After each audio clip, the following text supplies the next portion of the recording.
actually is in Gaza Strip.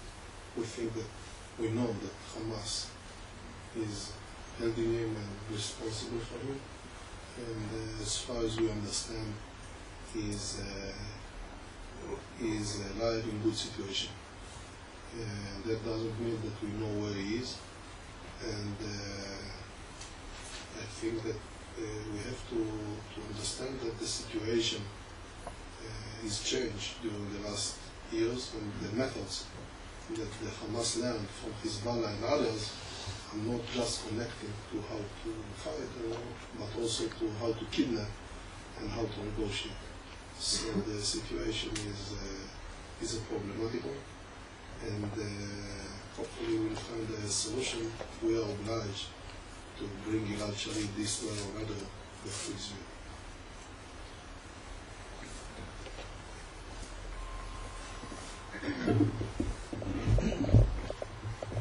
General Galant, there's been some talk about some possible military response from Israel in Gaza if the situation continues to get more serious. What from a military point of view is your assessment about the types of threats that the IDF sees as creating that type of seriousness on the ground? And what are the assessments about the elements that go into some sort of possible military response if at some point it becomes necessary? First of all, I think the Hamas understand that Israel have many advantages in the military side. Most of them connected to technology, termination, understanding of the situation, hiding under night conditions, and so forth, so on. And therefore they are trying, with the help of the Iranians and others, I would say that Hamas, in a way, in the military side, is an Iranian proxy. They are trying to cover, to close these gaps. And as Dori asked before, one of the major things is how to use explosives that can penetrate our armor, tanks, and vehicles. And of course, using missiles and other things. And let me put it this way. We have a military solution if it is needed. That doesn't mean that that will be a recommendation and that will go all out. That means that the government have the option to decide what is the proper way to use in case of a successful terror acts in Palestinian eyes.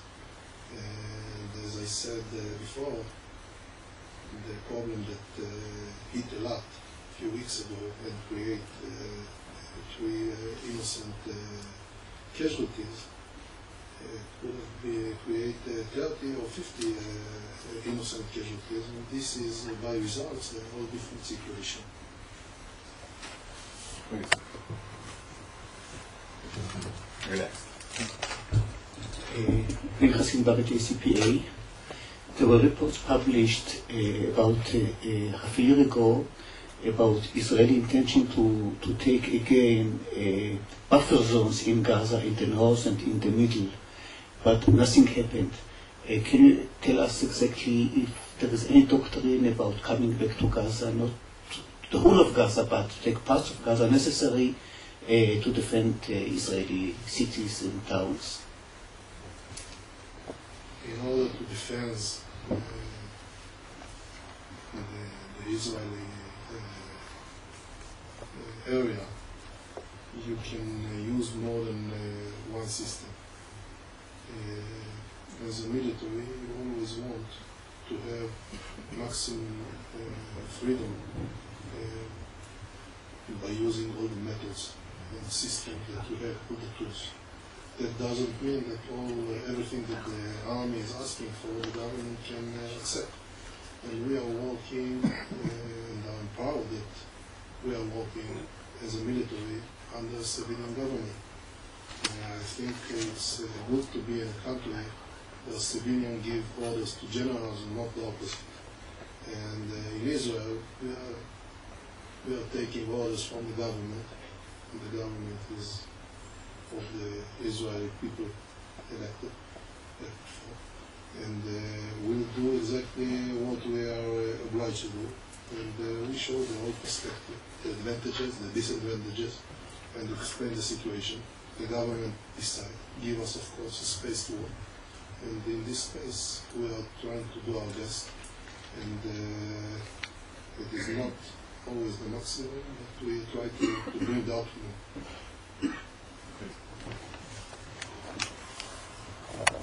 Christoph Schul from the German weekly Der Spiegel. Could you elaborate a little bit more on the Egyptian-Israeli border? Because when you travel along the border and probably compare it with the border to Jordan, you are surprised how weakly guarded it is and how rusty and small the fence there is compared to other borders, neighboring borders with Israel. Could you elaborate a little bit more on the problems that is created by that fact and whether that will be changed, that border regime?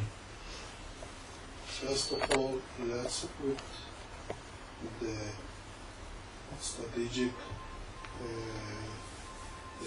situation as it is. We have a peace agreement, a stable peace agreement with the Egyptian. We think it's essential for Israel and for the Egyptian, and we are working together to find solution to tactical problems, including the infiltration from Sinai desert to Israel that didn't start today and not 10 years ago. It was here when the British ruled here and when the Turks ruled here. And this is the way that some of the Bedouins are making lives. What happened during the last years is that these routes that usually were for smuggling drugs and other goods are using now by the terror. And we are trying to find a way how to block it. And I think that sooner or later we will create some kind of an obstacle, physical obstacle on the border, something that wasn't necessary during the last years, but it is necessary now. And according to the national preference, we'll put it on the right level. It will take a few years, and eventually we'll create it. And I think good friends makes good neighbors, and we want the Egyptian to be our good neighbors, and so far it's working.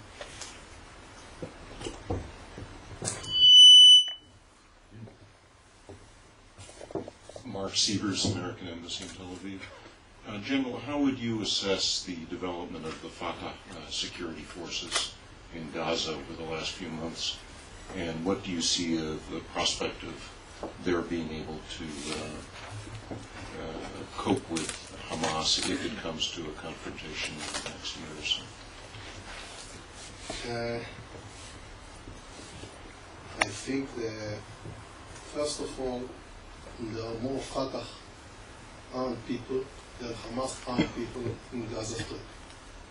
But that doesn't mean, and that's include, of course, the Palestinian organization, security organization, or at least so-called security organization. And I think that doesn't mean that when they will have to fight Hamas, the situation will be that they will take over. Because the problem is not a problem of the amount of explosives or ammunition. The problem is whether they are determined, they believe in what they are doing, and they are willing to sacrifice everything, including their lives, in order to achieve their goal. And right now, the determination, the organization, the well-organization is in the Hamas side and not in the Fatah side. Therefore, it is not up to the West, including the Americans and the Israelis, to decide what will be the result of such a struggle, because it is we have to deal with something which is deeper than that, and connected to what they have in their minds and in their beliefs. And if they will decide that they want to take over and to succeed, they will succeed. But you cannot create it artificially in the Fatah side. So this is the problem, and this of course reflects my opinion about the coming struggle between them, if it will come in the near future. I don't know about the far future.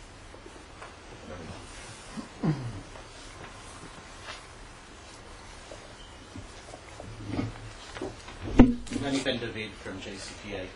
You referred to the ceasefire with Hamas. My question relates to that. Is there a formal ceasefire? Do we know what the conditions are on both sides? What constitutes violations? And is there a fear that if there is a breakdown of the ceasefire, we will soon see Hamas using weapons such as Katyushas or shoulder-fired anti-aircraft missiles? I think that there is a ceasefire. This is not a formal ceasefire between Israel and the Hamas, because we have no connection with the Hamas. This is an understanding between the leaders of both sides, the Israeli Prime Minister and the Palestinian President. And there is, I would say, the spirit of this idea that directed us what to do and what not to do. And sometimes the area, the ground, have to give chance to what happened in the upper levels, and not the opposite. But as I said before, the Hamas is using the time, and they are looking at the situation as an opportunity to strengthen themselves and do whatever they can in order to build their power. That means that there is some kind of balance between what we are doing in the future, or what we'll do in the future, and what we are doing in the present. And this balance is that right now we prefer to give chance to this ceasefire in the present, but we have to prepare ourselves for a war situation in the future, and that's what we are doing. Scott, in the back.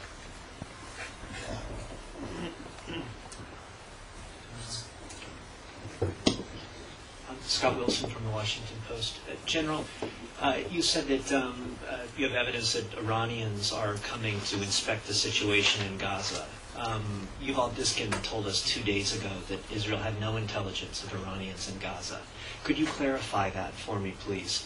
And also, just more along the lines of Hamas's military buildup, what is their short and long-term intent with this military? Is it to use against Fatah? Is it some kind of an invasion force? Is it to be used only against Israel when it comes into Gaza? What is its motivation for doing this? First of all, the Iranians don't have to come by themselves in order to see what is the situation. If there is a Palestinian who is connected to the Hezbollah and working for Iran and is moving to the Iranian side, learning methods, getting orders and moving them to the Palestinian side, that's for me good enough to explain the situation I was talking about, and I don't want to get into any deeper details, and whatever Yuval Diskin is saying is for me the truth. And but I think the explanation gives you the idea of what is the situation. We don't need Iranian generals, as the PLO faked after their take on the university. But if they have some proxies who are connected, well connected to Hezbollah and to Iran, they have the methods and the system and the influence and the knowledge. So this is for the first question. And the second question,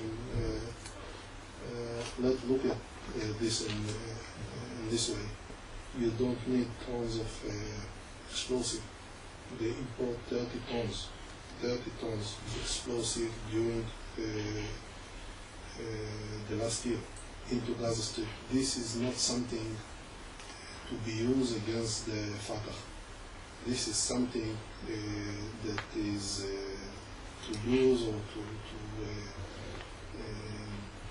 to create a different equation with Israel, at least in the southern side, so they will be able to attack Israel and to deter us from acting back by using, for example, armor brigades or armor division entering the area, because they think we'll be deterred by their capabilities. We have different ideas, and I think we will know how to handle this situation if it will happen. But for the basic question, the answer is everything they are preparing is against Israel and not against the Fatah. Of course, it served them in order to create better situation between the Hamas and the Fatah, but this is only a side effect. Michael.